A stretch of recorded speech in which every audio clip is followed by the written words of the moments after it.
ayayere uyo uko kuno apo pano mamuona kere nai.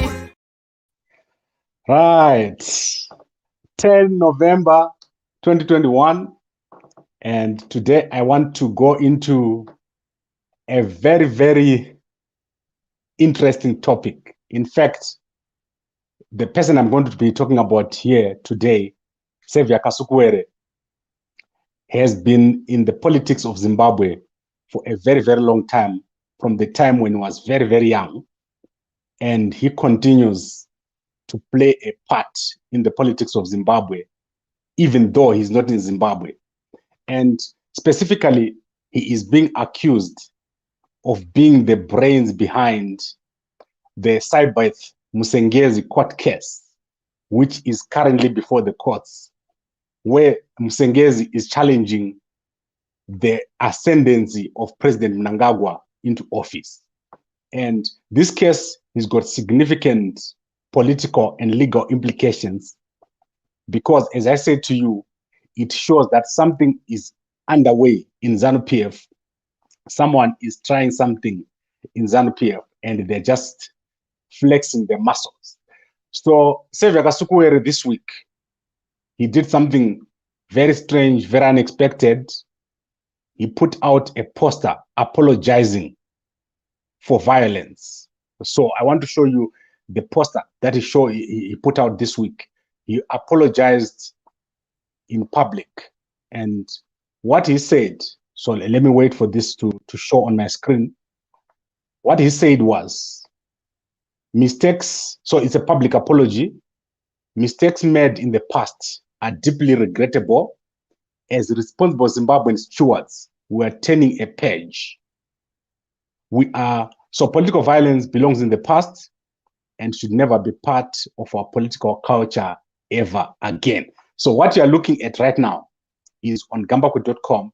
You can look at that apology by Savior Kasukuwere, which he put out this very week. And it came out of nowhere. So there's no explanation to say, why did Savior Kasukuwere make this apology? You remember that in 2019, on 13 November, Tyson or Savior Kasukuwere launched his campaign called Tyson Wabantu. And I had the privilege to meet his team in Rosebank at the time. But that campaign died a natural death. They had a few rallies in Bulawayo. Then the campaign died a natural death. Their regalia was exactly similar to Godfrey Tsenengamu. If you see what Godfrey Tsenengamu is wearing now, that is the same things that Savior Kasukuwere's people under Tyson Wabantu were wearing. And that similarity is not to be taken lightly. It's clear that Savior Kasukuwere has got political ambitions. He sees himself as a future president of Zimbabwe. And he is making the moves to become president. So I see this as an apologetic attempt to become president in Zimbabwe through Zanu-PF structures. So Savior Kasukuwere is not like people like Jonathan Moyo. He doesn't want to do things outside of Zanu-PF. He wants to do whatever he's doing through the Zanu-PF structures. But let's look at this apology and let's analyze what Savior Kasukuwere has done in the past. And the question I want to answer here is Savior Kasukuwere a person that can be president of Zimbabwe? Is he supposed to, does he qualify to be a Zimbabwean president given what he has done in the past? And also, given his relationship to Grace Mugabe, they are so close, they work together very, very closely. Is that not a problem to have Grace Mugabe back very, very close to the office of the presidency? Let's say Tyson or Savior Kasukuwere has come back into Zanu-PF. Is that not a way for Grace Mugabe to come back through the back door? You remember what Grace Mugabe said about 2 years ago? She said she'll be back in 3 years. And we're reaching the 3 years now. What is the plan? that Grace Mugabe has got? Is she using Savior Kasukuwere as a front to come back into the Zanu-PF politics, to become a powerful figure again in Zimbabwe? So I want to look at the apology, and I want to take you through a dossier. So there's a dossier that shows everything that has got to do with violence that Savior Kasukuwere did. And before I go there, I want to show you how rich Savior Kasukuwere is. He did very, very well for himself. He's got a very good family, a nice family. We have featured everybody in Savior Kasukuwere's family. If you just type Casukuere on gambago.com, you'll see what I mean. So Savior has got a massive house, a humongous house. If I'm not mistaken, it's got 50 bedrooms. This is one of the biggest houses in Zimbabwe. I think the only house which is bigger than Casukuere's house is Makandua's house.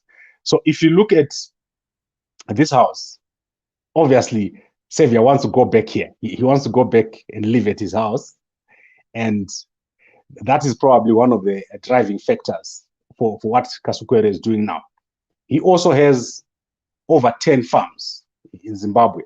So Casukuere owns Pimento Farm, Southern Bamboo Creek, Cornucopia Farm, Harmony Farm, Breton Farm, Achenbeck Farm, and I think there's also Bamboo Creek and Bon Farm. That is the farms that he owns, besides the farms that are owned by his family members. So that is his brother, who's got 2 farms, and also his sister. The sister has got a farm, I think 1 or 2 farms. So these guys are wealthy.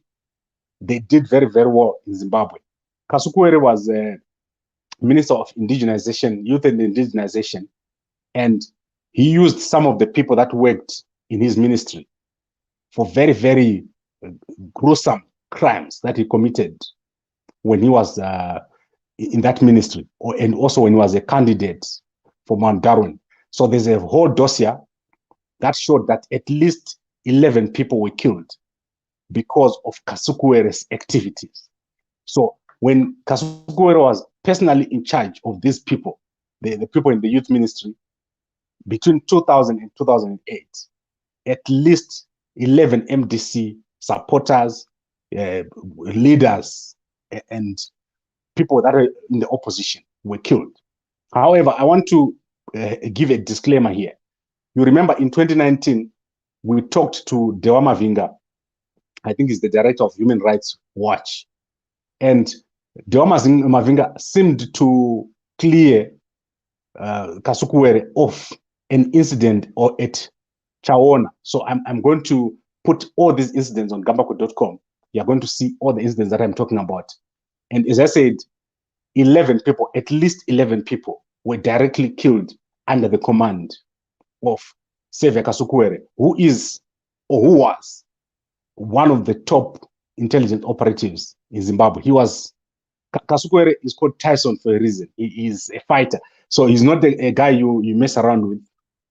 And if he was to come back in Zanu-PF, he's going to be able to match pound for pound anybody in Zanu-PF. So if Casukuwere was to be in the presidential race with anybody in Zanu-PF, there will be a match. If it is violence, then they won't win on violence. He is going to be equal to match those people who are going to be. So he's got a following within Zanu-PF.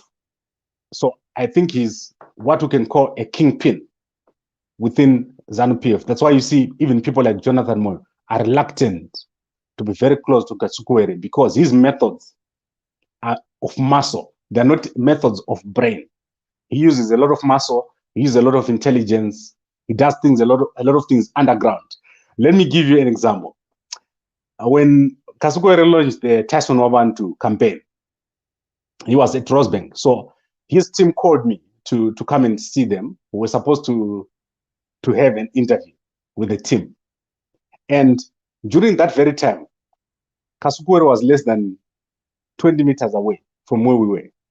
And one of the guys that I know called me and he said, you didn't meet Casukuwere, but he was right there. I saw him with some guys 20 meters away from where you were.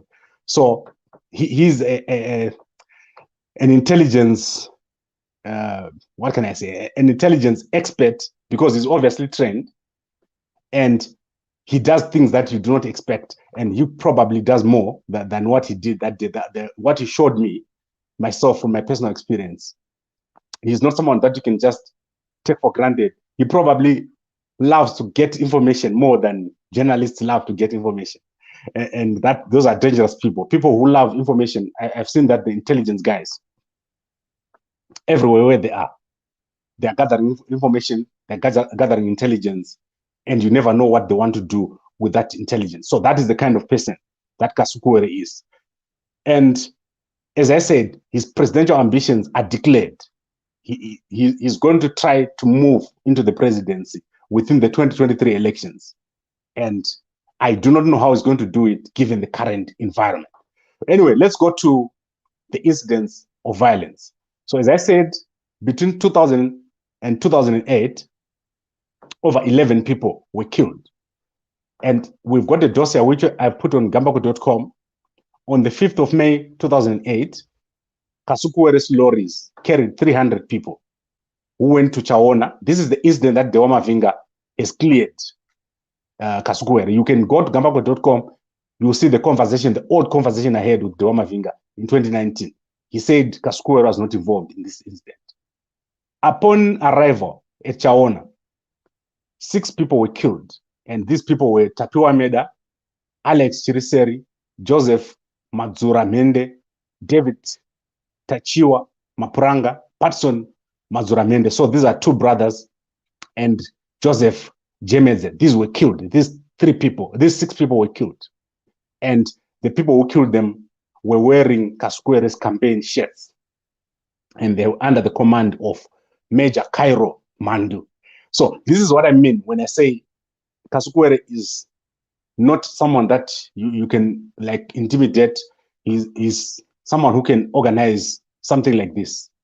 And he had the financial means. I do not know now if he's financially in a position where he can mobilize 300 people to go and attack like he did at Mazoe. A lot of people were injured, 6 people were killed, and nothing happened. Then 8 days later, the second incident, the same mob of 300, they went and killed 3 MDC supporters, Fisher Chitese, Bright Mafuriro, and Sairiro Kamfuto. So where the 6 were killed on the previous day and the 3 that were killed the next day. And then on the 19th of May, the same group killed the activist Fano Mbaira. And in this particular incident, this dossier says Casukuwere was actually present when all these things were happening. Then there's another incident here from 2000, and he was a candidate at Mount Darwin. So he led a group, the same group, which went door by door looking for MDC supporters. And a lot of people were beaten here. This was led by Jacob Juma, a war veteran. And they were also looking for a guy called Taurai, an MDC chairman. And then they went to Taurai's homestead, set it on fire. Taurai tried to flee, but they got him, axed him, and so they killed him they chopped him up with an axe, but he did not die. So he was able to live. And I think, if I'm not mistaken, I've talked to Taurai in the past. I hope he's still alive. Also, I've talked to other people that were involved in this area, that were overseas, some people who have fled Zimbabwe during that time. I have talked to them. They gave me a bit more information about these incidents. Then, on the same day, Casukuwere led a group to Chitungwiza, where they attacked a guy called Tawanda. He was the chairman for MDC Alliance. This guy was not killed. And then they burned Tawanda's home and car to ashes. Then the last incident, which I've got here, is on the 13th of April 2000, a group of 300 MDC supporters tried to hold a rally in Mount Darwin. Casukuwere ordered the police to block these guys from going in there. Then the MDC guys fought through that roadblock. And when they pass the first roadblock, they find the second roadblock where Casukuwere was actually present. And there was a fight between the two groups, resulting in the army being called. So an army helicopter arrived, and Casukuwere was one of the people that was beaten up on that day by the army. So the army is the one that stopped the fight. 80 MDC supporters were injured in the attack, and Casukuwere was locked up at a police station in Bindura. So that is the information that I've got here. Casukuwere was also responsible, according to this dossier, for setting up torture bases in Mashonali Central in the run-up to the 2000 elections. You remember that way, the 2000 election and the 2008 elections. And both these elections were very, very violent. He funded 28 youth militias who lived in a building owned by Terry Marodza. And the gang was also partly sponsored by Casukuwere's sister, Sarah Kasukuwere. And Casukuwere was also named or nicknamed Paraquat for encouraging his mob to rub the poisonous herbicide into the torture wounds of MDC activists. This made it impossible for the wounds to heal. So this is what I have here. Casukuwere, as I said, very, very wealthy. He owned 4 companies: Comal, United Touring Company, UTC, you all remember that company, Genesis Bank, he owned shares there, Interfresh, he owned shares there. So Casukuwere is not just muscle, he's also financially very strong. He also has a family that supports him. So his sister and his brother, they're all in this thing together. And he is very, very connected. As we speak, there's still quite a lot of people within the Zanu-PF structures who report to Casukuwere. You remember the incident last year in Masvingo during the DCC elections, when there were actually people that had been forwarded by Casukuwere to go into the DCC elections of Zanu-PF. So who knows how many people managed to get in? Who knows how many people in the Zanu-PF structures were forwarded by Casukuwere? So as I said, intelligence, he's an intelligence person, well trained, he's got connections within the Zimbabwe intelligence, he's got the finances, the backing from Grace Mugabe, very, very close, probably also working with other financial gurus in the G40, and he has made it clear that he wants to come back and become president of Zimbabwe.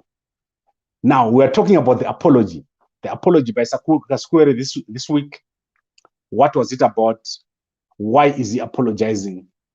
And what is his next move? So that is very important. That is something that we are analyzing here. And I want to go into the issue of whether this apology is genuine. So if you go to gambako.com, you see this apology by Casukuwere. He says, so let's read this apology. Mistakes made in the past are deeply regrettable. As responsible Zimbabwean steward, we're turning a page. Political violence belongs in the past and should never be part of our political culture ever again. Let's rebuild Zimbabwe. Hashtag 2023, we vote. So if you can see this, it means he's clearly saying 2023, he is in the game. He wants to be part of this vote. The current challenge on President Mnangagwa's legitimacy, or President Mnangagwa's ascendancy to the presidency, in the court papers, President Mnangagwa's lawyers have said Casukuwere is behind Komasaibe Msengezi, who is a relative. So it means Casukuwere is using people who are very, very close, if this is to be believed, to launch a legal campaign. Is launching a direct attack at President Mnangagwa from a non-election point of view. So he's saying, besides the election route, there are other alternatives that he's exploring of trying to remove President Mnangagwa from the game before we even get to the elections. So that is one of the methods. What other methods does he have that he can use to remove President Mnangagwa from office? I don't know. But I think obviously he's the kind of person that you cannot take anything away from him. He probably has one or two other avenues that he's exploring. But for us general Zimbabweans, is Casukuwere a good person to be president? Because, as I said, the Zanu-PF candidate in this upcoming election is going to win. The Zanu-PF, very, very organized, national support. Zanu-PF is a system. They work on a structure. They do not work on an individual like the MDC. So if Chamisa is not in the MDC, then the MDC is gone. It won't win. But Zanu-PF, no matter who is the candidate, that candidate is going to win. They've done a lot of groundwork. They've got support everywhere. Their people are on the ground as we speak. Campaigning is happening. Zanu-PF is doing a good job, and their campaign is not based on an individual. They are looking forward beyond the 5 years. Whereas Chamisa, their opponent, is Ngapinde Mkomana. What happens when Mkomana gets in? And what kind of Mkomana is 40 years old or 45 years old? So very, very weak opposition, and Zanu-PF, that's where things are going to be happening. So is Casukuwere a good president for Zimbabweans, given this history? And also, his apology, is it genuine? Has he gone to the actual families, the victims, and addressed the 11 people that were killed, the over 80 people, hundreds of people that were injured, property that was lost? Has Casukuwere dealt with these issues? And also, if he is outside of Zimbabwe, how does he intend to come back into Zimbabwe and take over in Zanu-PF? It can't be clean. It can't be a clean takeover. It must be something that will involve a plot, especially given the issue that I've raised in the past, that Casukuwere was reportedly given the staff of Chaminuka. You remember that story that I said, and that he's got recordings from Mugabe to that effect, that he was anointed by Mugabe before Mugabe died. And also given the fact that they are refusing to move Mugabe's body from where he's buried in Zimba to the National Heroes Acre. These things are connected. And also, if what is in the court papers of President Mnangagwa, the response, it can be believed, it means Casukuwere is building a formidable force, and he's got an attack strategy, politically, legally, and otherwise, which he wants to use against the current president of Zimbabwe. So I think I've done this justice. You can always go and look at the dossier yourself. But surprising apology from Savior Kasukuwere, and I've given you the background of what he says.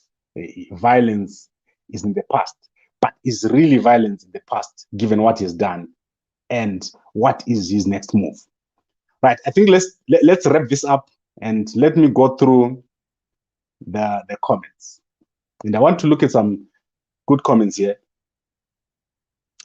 Let's look at Robert. He was given the farms by Mugabe. I don't think so. Let me show you something. Look at this house. This house is massive. This house is not house from government resources. So Mugabe did not give him this. Mugabe's house, probably Goshungo, is probably smaller than Kasukuwere's house. So it was not money that he was given.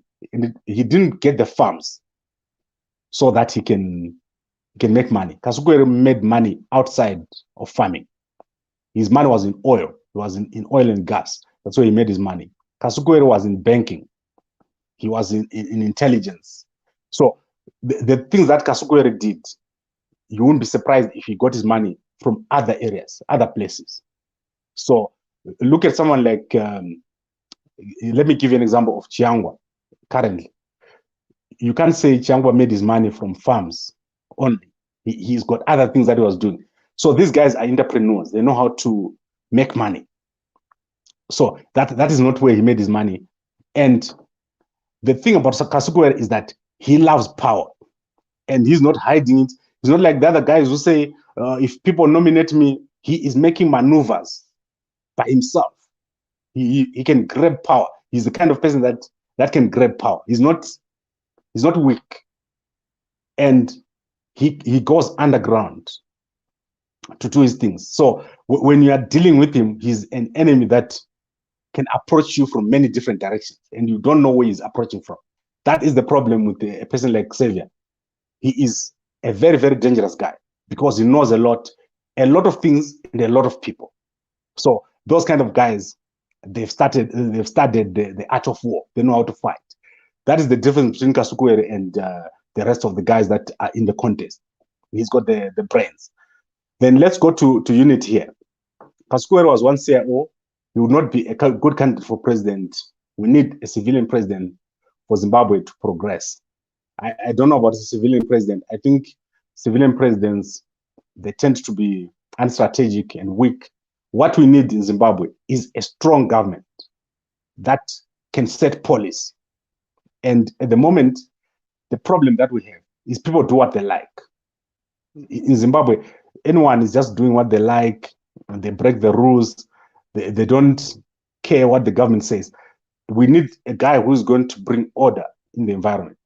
And at the moment, the problem is there are too many people with power, and we need one guy who's going to bring everyone together. I don't think Chamisa is there. I told you that Chamisa cannot create a system. He can't even win 75% of the election of the votes, parliamentary seats.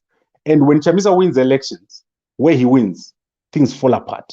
Look at Harare, look at Bulawayo. Corruption and lack of order in these state councils. It's a mess. The guys cannot demonstrate how they can improve the economy of Zimbabwe. They win, but they win and then do nothing.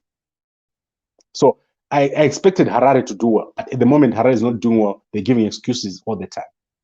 Let's go to Philemon. I'm not going to read your comment. Let's go to other people. Let's go to Robert. Robert says, I first saw Tyson in the year 2003 in Bodagezi training camp. He was busy intimidating people from Masvingo, knowing that he is ready to spill blood for those who oppose the Mugabe regime. So if you remember Tyson or Savior, he was working very closely with S. Lumumba at that time, during these times when these incidents were happening. And Lumumba has actually apologized for the incidents that he was involved in. So Casukuwere, besides being present, he also had some very vocal guys around him, people that were able to talk and propagate his ideas, including the guys who were in the Bodagezi group.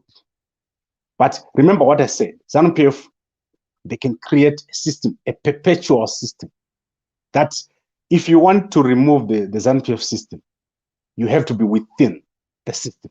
You cannot remove Zanu-PF from outside. It's not possible because Zanu-PF is made to last. It's made to exist beyond any individual. And I am sure the president of Zimbabwe has said it many, many times. I don't know the words that he used, but what I'm telling you is that Zanu-PF is big enough to contain anybody and everyone. That is how they build Zanu-PF. And if you are an opponent of Zanu-PF and you think you can just remove them easily, it's just going to be a dream for you. You're not going to be, I think they could say Mukawabikedoro. That is the phrase I was looking for. That's what they mean when they say Mukawabikedoro. They have their own people within Zanu-PF who can take over, and they won't wait for an outsider to come and overthrow them. Right. Mandiwe Ngere, you're saying voting Casukuwere is very dangerous. The guy is very dirty. I think you're confirming what I was saying. But also remember what I said. Dirty people get into power. Clean people, they don't get into power. Very rare for clean people to get into power. And when clean people get into power, they don't last. Because Zimbabwe is a military institution. The current Zimbabwe that you have is a military institution. It's not a civilian institution. You can't operate in Zimbabwe as a civilian because the Zanu-PF has taken a posture that they're under attack. They're under attack because of sanctions. They're under attack from imperialism. They're under attack from neo-colonialism. So the posture that Zanu-PF has taken is such that they're always ready to fight you and fight you to the death. So it's different from a civilian government. So take, for example, the South African government is a civilian government. The president never finishes a term here. They're easily removed. But when you look at the Zimbabwean president, he's not just a president. He is a military figure. So a military figure only listens to orders. He listens to a chain of command. And that is what my friends in the Zanu-PF, in the MDC, they do not understand it. They don't get it. They don't understand what needs to be done to get into office. Even if you were to get 99% of the votes, there is something else that you need to do in Zimbabwe. That is not elections. And what I'm trying to explain here is, first, you have to understand that there is a time. Time is going to be a factor in changing Zimbabwe. So you don't expect things to happen magically overnight. You have to be part of a gradual process. And there are certain values that you need to have if you want to be president of Zimbabwe. Certain values that will allow you to coexist with Zanu-PF. You cannot remove Zanu-PF. You can coexist with Zanu-PF. And the guys in Zanu-PF, like Casukuwere, they are in it. They know how to maneuver. They know how to work within that system. And they're still failing to topple that system. You need to understand how difficult it is. It's not an easy process. And the Zanu-PF, the MDC guys who think that they can sing and make slogans and run all over the place and appeal to outside forces, they are mistaken. They won't be able to get into office in Zimbabwe. Not now, not in 10 years, not in 15 years' time. What they need to do right now, and as a point of advice, is to get in and become part of the system, become part of Pollard, negotiate with Zanu-PF, take a lower position, and build up from there. Because Chamisa could get to 50, 60, 65, and still not president if things are like this. If he doesn't change strategy, if he continues with the current strategy, especially supporting sanctions. If he's supporting sanctions, Zanu-PF is just going to give you that military approach. They're going to treat you like an enemy or like a collaborator, and you won't win. One way or the other, Zanu-PF is still going to be in office. Right, I think we're done here. We're done here. I've talked for too long. And I know Savior Kasukuwere is probably watching me right now because he loves information. He's that kind of guy. And as I said, Zimbabwe is a military intelligence institution, and it's not what the normal guys think. So we're in for a lot here. We're in for an interesting 2 years. Up to 2023, a lot is going to happen. And Mkoma Alex, this one won't work. If Chamisa doesn't get into Pollard, if he doesn't step in and sit across the table to Idi Mnangagwa, he's going to lose out very, very badly. And people need to advise him very nicely that the day when he sits across from Idi Mnangagwa and compromises, that is the day when he starts taking power in Zimbabwe. Right, I think I'm done here, and I'll be back tomorrow. I've got a few other people to talk to about the by-elections. There's interesting by-elections coming up. So we'll have the Zimbabwe People's Action Party tomorrow, and we'll talk about the by-elections and their plans. And on Friday, I'm probably going to have a female guest, a musician, and we'll take it from there. Thank you very much, everybody, for watching, and good night.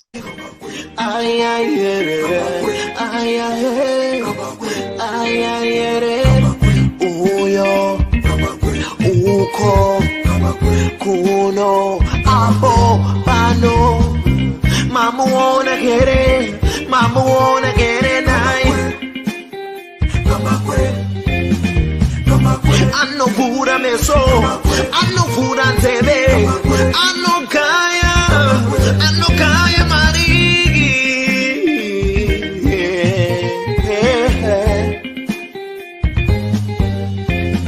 Kama kwetu tikom, wengine totikom usasaire. anogaya mari. Kambakwe uyo anotara mari anogaya mari. Garai mamunzwa pane nyaya pano zvamunoda kunzwa zvinotaurwa pano madiko kumunzwa mugovane.com. Kambakwe vanogaya mari vanotara mari vanosiya mari. Kambakwe vanotara feya kuti pamberi zvichafamba sei. Vanoterere zvikubatsire mukufamba kwenyu zvikubatsire. Mirai ndikudze kuti chokwadi pano chizere. Kambakwe vanogaya cash vanopa mafacts vanotara straight vane evidence vane confidence plus intelligence. Entertainment, current affairs and news. Kambakwe.com. Usasarire Kambakwe